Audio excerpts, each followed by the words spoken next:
Welcome back, everyone. You're listening to the Up Your Brave show here with Natalie Cutler-Welsh on Reality Check Radio. My next guest is Faye Lawand, and we are going to be talking about the unexpected link between inner turmoil and chronic health conditions. Welcome, Faye. Hi, Nat. It's so nice to be here. Thank you.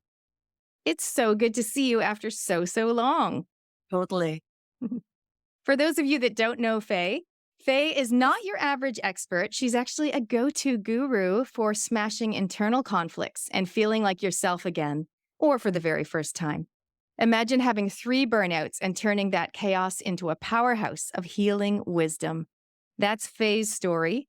Hailing from the Middle East and having called 13 countries her home, Faye has been around the block, and burnout knows no boundaries in her world. So picture this, her first burnout hits on a Caribbean island. You know the place people go to escape stress, not find it. And then the Israeli invasion of Lebanon in 2006 becomes a turning point, sparking Faye's deep dive into the world of internal conflicts. So she's not just any old coach. Faye is a trauma-informed clinical hypnotherapist, stress response regulation expert, and nervous system specialist. So she's got a lot of fancy titles. And if you guys could see her on the video, she's got tons of certificates and degrees on the wall behind her as well. So she's a fan of no meds and no endless medication, and definitely no hours of talk therapy. Faye is all about evidence-based methods to kick exhaustion and pain to the curb. Oh, it's so exciting to have you on the show, Faye. It's so nice to be here, Nat. Thank you once again for making this happen. Well, I'm excited to hear more about your journey. Like I said, you and I know each other from probably, honestly, 6 or more years ago. I know we've been messaging over the years, but I haven't actually seen you for so long. Can you give us a little bit more backstory on your journey about, how did you come to this place where you're helping so many people? You've even got this blueprint to help people that are going through hard times. How did it come to be? Walk us through it. Yeah. Well, when I was growing up at school and, teachers would ask, what would you like to be when you grow up? I never put up my hand and said, well, when I grow up, I'd like to be an internal conflict resolution expert. I'd like to be a trauma-informed clinical hypnotherapist. I had absolutely no idea what that was, but it was basically a matter of need, a matter of necessity, because isn't that the mother of all invention, right? Around the time, well, it was in 2006. I was living in the Caribbean at the time. I was in teaching and training, and I really was living the life on the beautiful island of Curacao, which is just off the coast of Venezuela. And really, it is the place where people go to escape their troubles. And that's where I had my first burnout. And for anybody who's ever experienced burnout or who knows somebody who's experienced burnout, you know that burnout isn't just about a feeling of tiredness, although that's like a very salient and debilitating symptom. Burnout really is a nervous system shutdown where everything stops working optimally and it affects your sleep and your mood and your digestion and your ability to emotionally regulate, your ability to think. And it really is an all-encompassing syndrome. And I didn't really know what was going on, and I tried to ignore the symptoms. But anybody who's ever been through anything major, anything chronic, you know that when these symptoms arise, it's your body communicating from your mind that something needs to change, that something is not on track. And if we don't take heed of those body signals over time, we end up in a state of crisis. And this is what happened one day on the way to work. I was a teacher at the time. I completely passed out behind the wheel of the car, and the car went spinning and ended up on the other side of the road. I passed out and I had no idea what just happened. And it was petrifying when I came to. I was petrified because of what happened, but also petrified because I didn't know what caused it, and petrified about looking deeper because I was afraid of what I might uncover. And so I tried to ignore it, but you can't ignore body signals like that. These are cries coming from deep down inside that you need to pay attention, and you need to course correct, and you need to change something fundamentally and radically in your life. Eventually, with the help of a very dear friend, I went to the doctor to start the journey of discovering what was causing these blackouts. Now, what I didn't know, Nat, back then is, and there's a statistic that is alarming. And the statistic says that 90%, this is 90, of all visits to doctor's appointments today are due to unexplained causes. So basically, what that means is 9 out of 10 of us who go to see a doctor because we're not feeling well, we're not feeling okay, we leave without any explanation, medical explanation of what's going on. Now, that's just alarming because we're not getting solutions for this, for the symptoms that we're experiencing. And so I know. Can I jump in? Because I'm Yeah. wanting to ask, is that because of lack of connection between like holistic health and how things present physically? So is that a gap in doctor knowledge, or is that just that there are so many things that people don't know the source of the problem? I think it's twofold. I think it is the way the allopathic system is set up, like how traditional, like GP practitioners are trained, where the mind and the body are separate and you treat symptoms and you don't treat the whole person. I think that's definitely part of it. I also think what's part of it is with the way the current system is set up, when you have 15-minute slots to see a doctor, in Yes. 15 minutes, you cannot adequately cover what's going on holistically that is contributing to the symptoms that are so debilitating. And I also think, and this is something else that I've come to realize in the past 10 years, there's so much evolution and development around the nervous system and nervous system regulation that a lot of doctors are really not trained in. And really, nervous system regulation or dysregulation is where healing and disease lie. And when doctors are not trained in that, and they really are missing the difference that makes the difference in people's recovery and people's healing. And so The when I was in 2006, when that happened, I really was seeking a solution. When I started going around to the doctors, it was doctor after doctor after doctor said, there's nothing wrong with you. So I'm like, this can't be. Eventually, after 8 rounds of doctor's visits, I ended up in the office of a doctor who diagnosed my symptoms as PTSD, post-traumatic stress disorder, and depression. And I immediately rejected both those diagnoses because in my mind, I thought, well, people like me who are optimistic and cheerful and positive can't get depressed. And it's impossible that I have post-traumatic stress disorder because I've never experienced anything traumatic. Now, this is crazy because, I was born in a war zone, Nat. I was born in conflict. I was born in turmoil. And sure, I left the area of conflict early, but my nervous system from an early age was wired and imprinted on chaos and confusion and turmoil. And so it's no surprise that many years later, because of a series of overwhelming life events and life experiences, the body started shutting down and the nervous system started shutting down. And so, what really started this journey back in 2006 was with that diagnosis, the only thing on offer was medication, so antidepressants, and working like with a psychoanalyst. And it was an immediate no to the medication, an immediate no, because intuitively, I knew that that was not the path forward. I knew nothing about what I know now, the mind body condition. And with the therapy, I thought, well, there is some kind of merit to what the doctor was saying, that could be a relationship between psychological stress and the body behaving this way. So I went to two therapy sessions only, and then I never went back because it was every time I'd go, I'd leave, I'd end up feeling worse than when I walked into that office because we're going round and round and round, talking about how unhappy I was and how unwell I was feeling. And so that was the moment when I decided, well, if I'm not going to take the medication and I'm not going to undertake the therapy, then I need to find another way out of this that doesn't involve these solutions and that is natural and effective and has no side effects. and is long lasting and cost effective and good for me. And that's when the journey started. So it was very much a matter of reading and researching in order to apply to myself to find relief from the symptoms that were debilitating. But it took a while because I didn't know what I was doing. I didn't have a system to follow. I didn't have a blueprint. I didn't have a guidance. I didn't have support. So it was very much trial and error.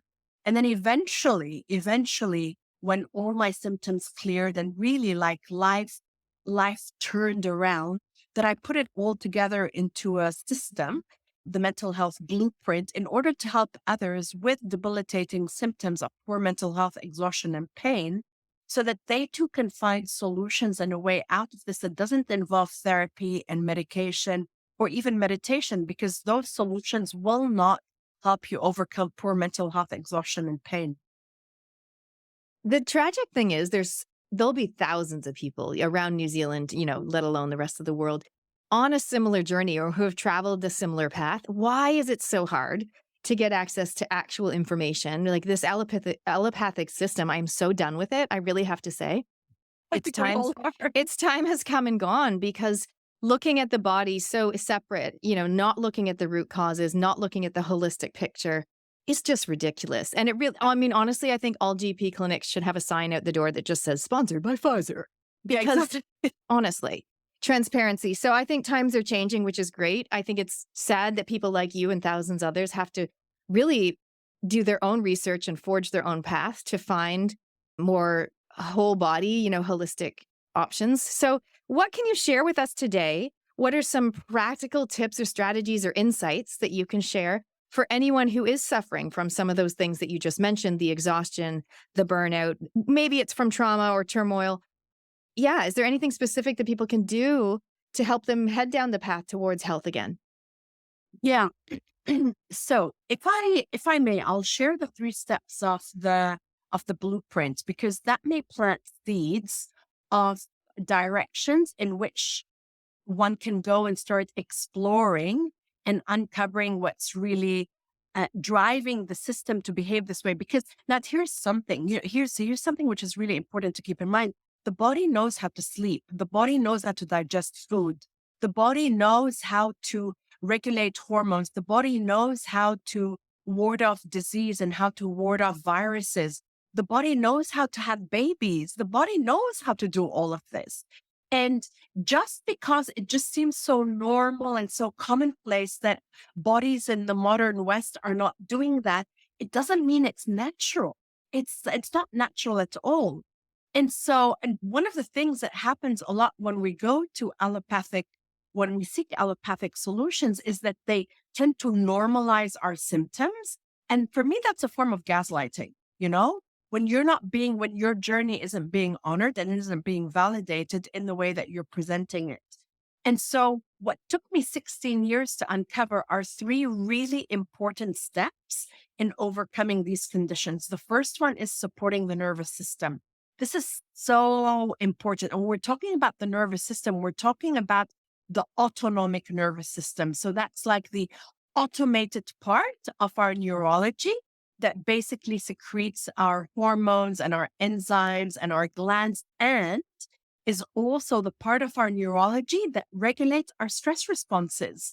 Because all of these chronic conditions, at the root of is chronic stress. We're always told stress is a killer. That's not true. That it's actually, we can get into how the tobacco companies actually, through their corruption, made us believe that stress is a killer in order to sell their cigarette. But Right. actually, stress is not the killer. It's chronic stress that's the killer. So the autonomic nervous system basically regulates our stress responses. It regulates our relaxation responses. So it's super important to support the nervous system. And we can talk about ways to do that as we go on. The second step in the 3-step mental health blueprint is to resolve the inner turmoil. Basically, that is root cause therapy.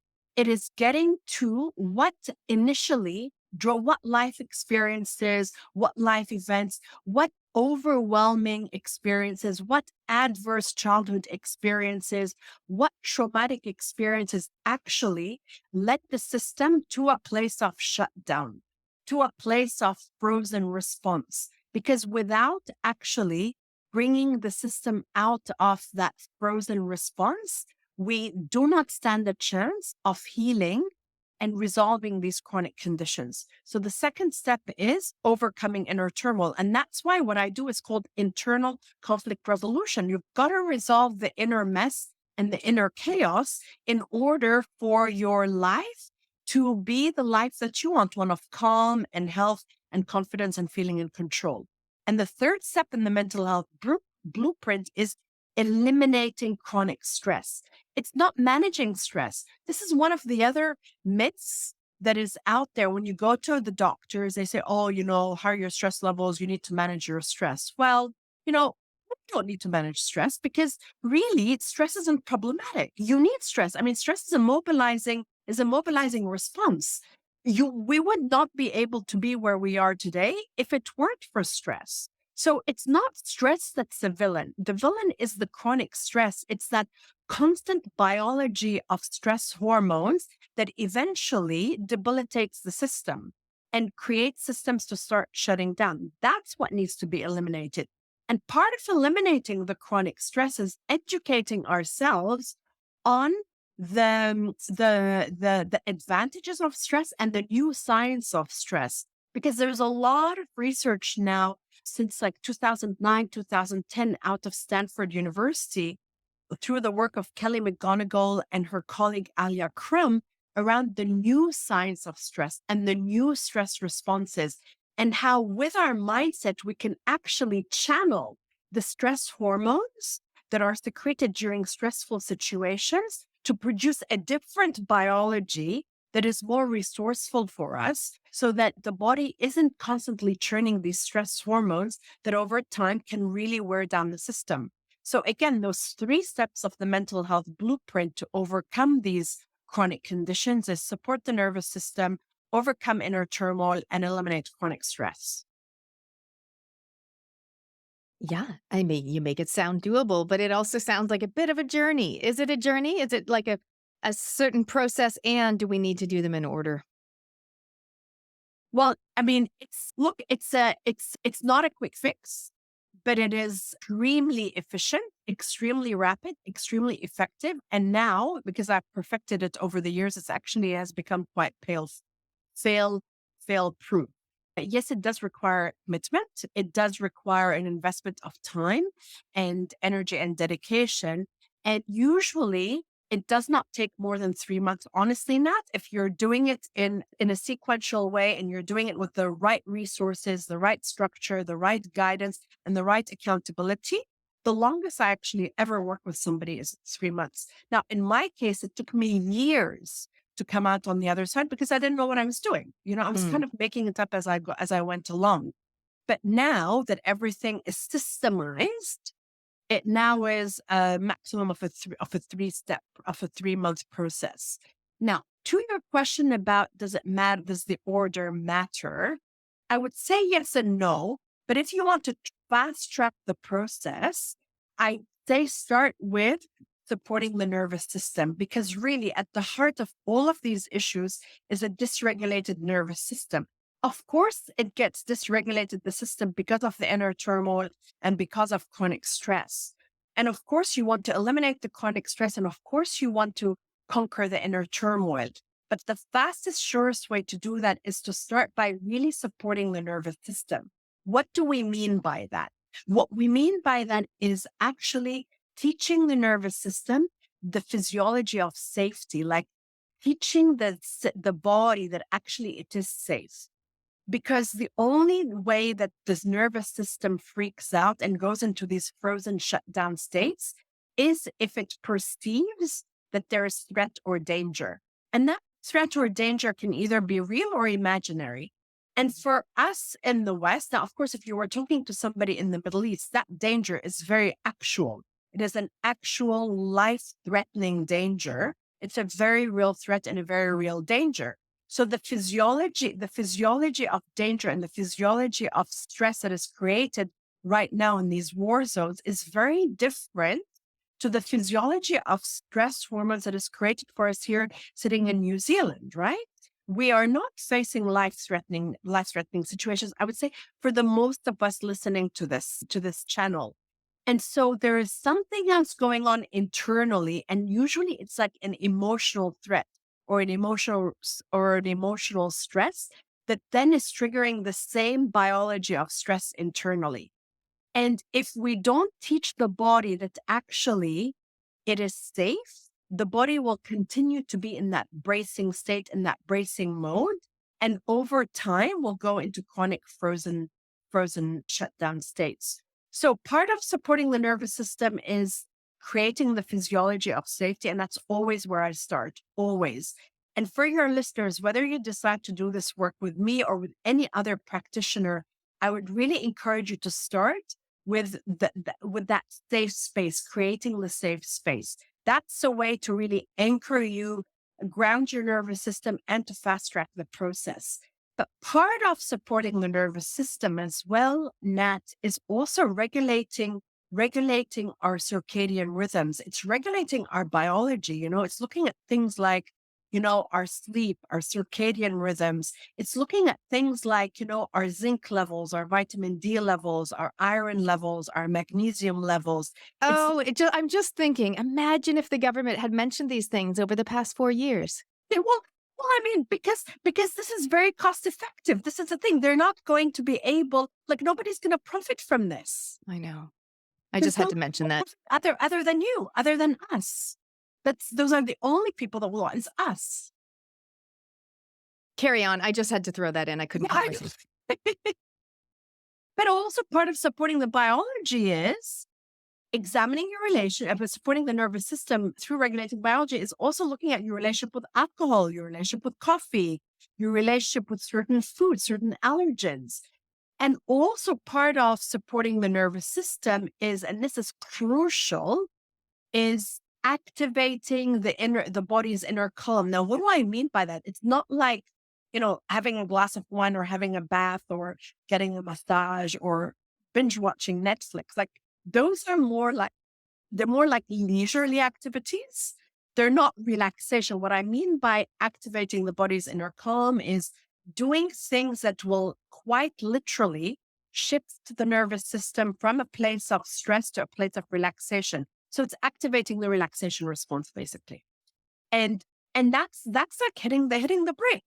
That really is hitting the brake. If stress is hitting the gas pedal, relaxation is hitting the brake. And when we get into the habit of consistently hitting the brake through our day, through our weekend, through our lifetime, then there's no reason for the nervous system to become dysregulated. But what happens is that over time, there's an accumulation of stress hormones. We don't do anything in order to downregulate. Eventually, the system runs out of fuel and it goes into shutdown. I was just thinking about people that say, "Oh, I'm an active relaxer." Have you heard that term? What is an active relaxer? I'm an active relaxer. And sometimes what that means is it's a fancy way of saying multitasking, kind of. But they'll be watching TV, but then they'll be also kind of scrolling on the social media, which a lot of people do, but the multi-screen thing. But the active relaxer, well, they're not really relaxing. No, they're still doing something. Yeah. Because relaxation, and here's the thing, you'll know. So when we're talking about relaxation, this is how you know that an activity is relaxing. First of all, is that it slows down, that you're not using brain power. It slows down, quite literally slows down your brainwave frequencies. Otherwise, an activity is not relaxing. So this is why watching Netflix is not relaxing, because, your mind is still, your brain is still in beta, The other thing about an activity or an experience being relaxing is to what extent does it relieve tension from your physical body, emotionally, and from your mind. And so, yes, this is why a massage can be for a short period of time relaxing because it releases tension from the muscles. But if there's still emotional tension or mental tension, you're not going to reap the full benefits of a system being in relaxation mode where you're living your life with calm and confidence as a default, right? Because you can be on that massage table Either you're passed out from exhaustion or your mind is still racing. You could still be planning your menu, planning the day ahead. You could still be ruminating. So that's not real relaxation. So relaxation really is what we do in order to relieve tensions from the body, the emotions, and the mind. And some of the most effective ways to do that are using the body. So, for example, vagus nerve exercises, incredibly powerful. Anything embodied, any embodied practices, Qigong, flow yoga. I'm not talking power vinyasa or vinyasa, like that's terrible. That actually can be injurious, but we're talking about like really embodied practices where your mind is in your body as you're moving your body and the energy is flowing through your body. And, and any type of somatic practice that's how you activate the relaxation response. And somatic practices are basically now the proven methods for resolving trauma, because as we know, trauma isn't in the event. It's not what happens to you. So trauma wasn't the mandates. We say the mandates were traumatic. Well, I mean, they were horrible, but that's not what creates as the system going into trauma. It's how we felt inside, internally, about the mandates. That's what the trauma is. And so somatic practices now are been proven as the way to resolve trauma and to bring the body back to that place of calm and ease. Well, I think that's a great reminder for all of us. Is just there are so many different ways that we can bring our body back to that state of peace and calm and ease. And so for me, for example, sitting in my hot tub, I would consider that to be very relaxing for me. I'm welcome for you to prove me wrong. But like sitting in my hot tub, so my body's relaxing, the warmth, I love being warm. I get really cold sometimes, so I love being warm. I'm outside in nature in my yard, so I feel safe. I feel like it's just like a sanctuary, and I'm not on my tech, and I'm not Yeah, listening to a podcast or anything like that. I'm yeah. literally just so. In the Does moment. would that be a good one for me? Yeah, and you're in the moment. You know, it's that there is nothing. It's not prescriptive. Here's the thing, that it's Yeah, not prescriptive, and it and often looks I'm by like, myself, which I love as well. yeah. And it looks like different things for different people, and it looks like different things for different days and different seasons Yeah. of our lives. And anytime you're slowing down and you're doing the opposite of doing or thinking, that very much would qualify for relaxation, because you're bringing that balance, you're bringing the yin back to the yangness of our lives. And one other thing that I forgot, which is really important about activating the body's inner calm, is working with the breath. But, here's the thing, like working with the breath can be a little bit, it's very open ended. So if you work with the breath in a way that is overly stimulating, you can actually be overstimulating your nervous system more than required. And so my two favorite practices for working with the breath are very simple. The first one is actually just breath literacy, is actually just acknowledging, becoming aware that your body is breathing. I mean, there is nothing more powerful than connecting with the part of you that is keeping you alive through respiration. And it's just actually the body is breathing in, the body is breathing out. Not even I'm breathing in, I'm breathing out, because you're not breathing in, your body is breathing in for you, and your body is breathing out for you. And the second simple breath practice to really activate the relaxation response is one that actually promotes heart rate variability, and that's equalizing your breath. So, as an example, you inhale to the count of 2 and you exhale to the count of 2. If that's too much and you feel that, because it could be too much, initially, if your breath is very shallow, 2 might be too much, then you go to 1 and 1. And and then eventually you build up as much capacity as you have without holding the breath, feeling dizzy or feeling nauseous. Because working with the breath should never, ever, ever feel traumatic. You should Mm. never feel nauseous when working with the breath. You should feel really peaceful, calm, and light. And so those would be my other two practices to activate the body's inner calm. If you've just joined us, I'm talking to Faye Lawand all about the unexpected link between inner turmoil and chronic health conditions. For those of you that have been listening, I would love to know what's resonated for you. But especially, I would love to know, I'd love for you to bring to mind a chronic health condition that you might have. Not everyone has one, but I imagine most people have something physical that is ongoing. So bring something to mind, and maybe some of these strategies that Faye is sharing with us can help head you in the right direction. You can send us a text, let us know what's resonating, 2057 on the text, or email inbox@realitycheck.radio. Tell us more, Faye, about the inner turmoil. So we talked about maybe some traumatic event that had happened. By the way, you're the second person I've met or the second person I know who's blacked out at the wheel. I know someone else who did that too.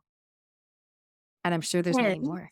if you Yeah. think about it, if you actually think about it, it's it's an external representation of what's going on inside. Things are so chaotic, they're so out of control on the inside. Eventually, that gets reflected on the outside. And this piece of overcoming the inner turmoil, it needs to happen if you want to overcome chronic conditions and mental health issues. Like without it, nothing else is actually going to take you the distance. You can work with supporting the nervous system. You can work with, the stress management, but until you resolve what initially drove the body to that overproduction of stress hormones, the body will keep recreating those symptoms for you. So let me just give you an example. So how I came to uncover this. I mean, I uncovered this piece about overcoming the inner turmoil when I had my second burnout. So my second burnout came at the age of 40. At this point, I had moved to Dubai. And that's where I met my gorgeous Kiwi husband, and which is why I ended up here in New Zealand. And I had my second burnout there. I was working in a super toxic work environment, super, super, super toxic. And also, I was an Arab woman. I don't think I don't think I mentioned to your audience that I was actually born in a war zone. And that's an important piece about how I came to uncover the importance of overcoming the inner turmoil. So actually, I was born in Lebanon right before the start of the Civil War in 1975. And we left the area of conflict early, like very early. I was about 5.5 when we left. So I didn't experience consciously the war with a lot of memory, with a lot of conscious memory. And the narrative that I grew up with, which eventually ended up being my belief system, is we left the war zone early. We left the conflict early. We're unaffected by the conflict. Now, what I didn't know until much later, until I had my second burnout, is that yes, we had left the physical place of conflict early, but those internal patterns of confusion and stress and chaos carried with me over the span of my lifetime. And I took them with me as we moved from country to country. I mean, eventually we ended up immigrating to Canada. There's no conflict or confusion in Canada. There's no war in Canada. I mean, in the 80s, it was a place of peace, a beacon of peace, Canada, right? In the 80s and the 90s. But on the inside, there was so many imprints of confusion and trauma and overwhelm and chaos. And eventually it all caught up with me when when I turned 40. So in my second burnout, I was in Dubai in a very toxic work environment. And also I was a single woman, a single Arab woman living in the midst of the Middle East, no children, a career in shambles, and no marital prospects. And so I truly believe that there was something very, very wrong with me. And here's the thing about emotional toxicity, that anybody suffering with a chronic condition has emotional toxicity. When you think there's something wrong with you, your body will show you that. And my body ended up showing me that because my body presented precancerous cells. And when it happened, that was my biggest wake up call beyond the burnout symptoms to really, really get serious about my health and about my mental well-being. That summer that the body produced precancerous cells was the same summer that my mother was diagnosed with cancer and my maternal aunt died of cancer. So for me, I knew if I didn't do something radically different, the pathway, the trajectory of my future was looking quite grim.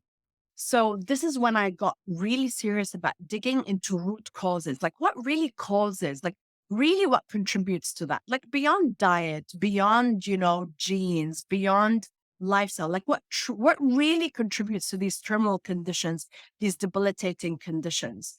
And that's when I came across the subconscious mind.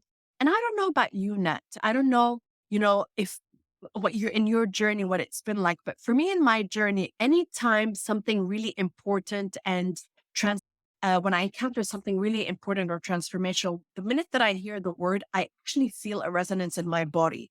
The first time I heard that word, the subconscious mind, I was 40. And I felt something so powerful in my body, like that holds the promise for the relief that I'm looking for.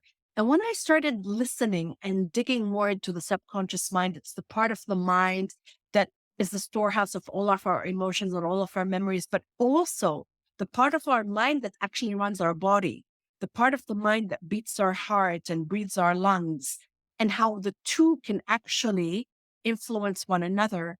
I felt, oh my God, I need to explore this further. And so I booked in to go see a therapist, a hypnotherapist. And she basically did for me what I now do for my clients. She didn't do it very well, though, which is why it took me so long to get better. She instructed my subconscious mind to go to the very first time in my life that is responsible for all of the chronic conditions in my present life when I was 40. And the mind is very compliant. The subconscious mind is very compliant and very obedient because it is there to serve you. It actually has your back. It actually wants you to thrive, not just survive, to thrive. Complied. It went back, traveled all the way back to the time that I was about 5.5 years old when we were fleeing the war zone. And this is in hypnotherapy. The mind showed me, it was about 2 a.m. in the morning, and we were leaving to the airport. I was like 5.5 at the time. My little brother was like 3. My little sister was 1.5. And it was, my father was called outside the country. So here's this young woman fleeing with 3 small kids, fleeing a war zone, and the airport was about 35 minutes from home. About 10 minutes after leaving the house, the bombs started. Bombs and snipers overhead. And my mom, this is in hypnosis. My mind is showing me my mom in the memory, in order to keep us children safe, she puts all of our heads underneath the seats of the car. Now, in that moment, the memory is I can't breathe. So the body thought that it was dying, it was choking. And the body went into survival mode from the time that I was 5. And that cycle had not completed. The body never got a signal that actually it is safe and the danger is over. So it kept producing and reproducing the biology of alarm and threat over the course of my life until the age of 40, until somebody told it, instructed it, that actually that time is over.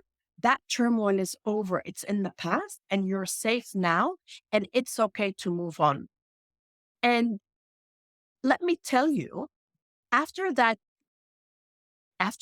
session with the in the hypnotherapist's office, I completely dismissed what the mind produced, what the memory that the mind produced, because I thought very, very, very misguidedly that, problems in our current life have their solutions lie in the current life. They have nothing to do with what happened earlier in the past.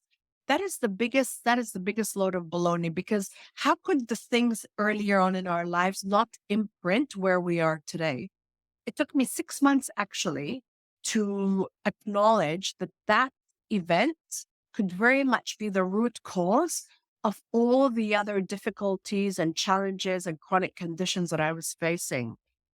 And 6 months later, I got serious about doing the work properly. And once I did the work properly, the symptoms all disappeared. Right? All of them quite quickly, actually, quite quickly. And then not only did the physical symptoms disappear, but then my life turned around. was able to, build a beautiful relationship with my husband. I found fulfillment in my job, in my career, in my life. I was able to set up a business that I feel is meaningful and, that has purpose and meaning.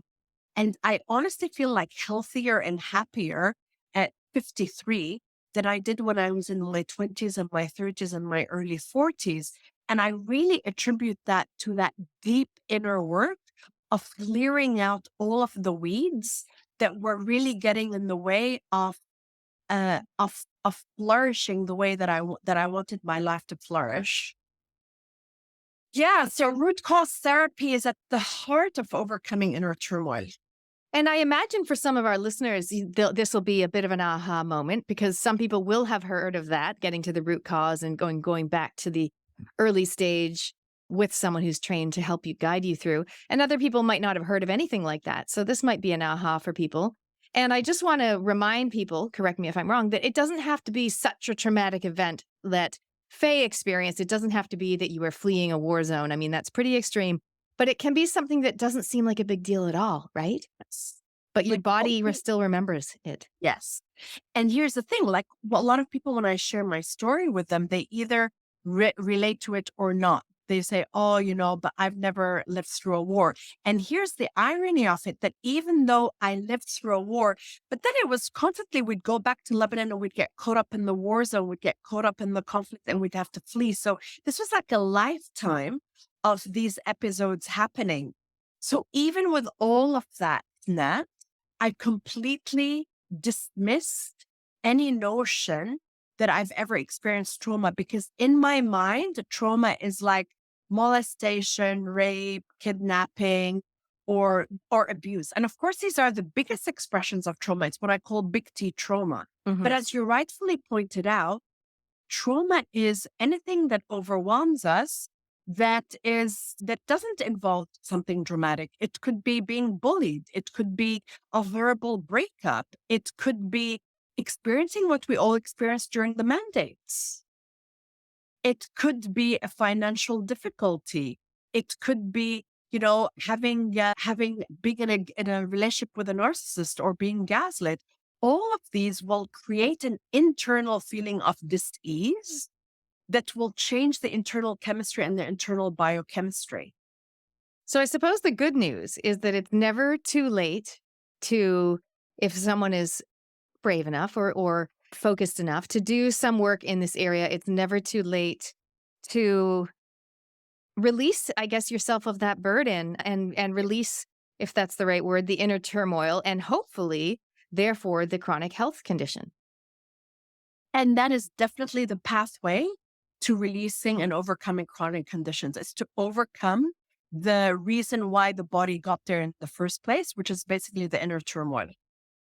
And it is never too late because of the neuroplasticity, the neuroplasticity of the brain and the nervous system means that as long as we have an operational brain, an operational gray matter, we always have the capacity in order to change what's happening mentally.